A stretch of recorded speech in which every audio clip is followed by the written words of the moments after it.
looked at, Joel. And it was a very effective organization. That's a defensive transatlantic alliance. But when the Soviet Union collapsed at the end of 1991, the justification for NATO disappeared overnight. There literally was no reason for NATO to exist. But the United States continued to keep the NATO structure in place because it was a mechanism of control. The United States, through NATO, controlled Europe. And NATO is closely linked to the European Union. The European Union is the political and economic side of the U.S.-European alliance, of which NATO is the military political side. You can't speak of NATO without speaking of the European Union. Why? They're the same people. And the United States dominates both.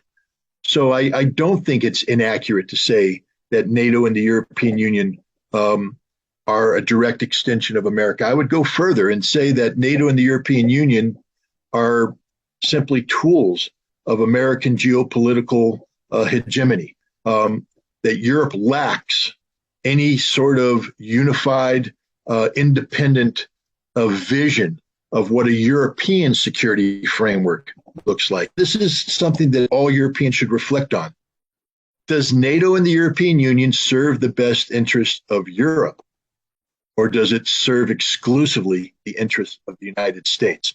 And that's a question that all Europeans should ponder as they are freezing this winter. Freezing because of sanctions they've imposed on Russia at the behest of the United States. Germany, again. Germany thought it was a good idea to start Nord Stream 2, to create a new gas pipeline. Why? Because Germany understood what the rest of Europe likewise should have understood.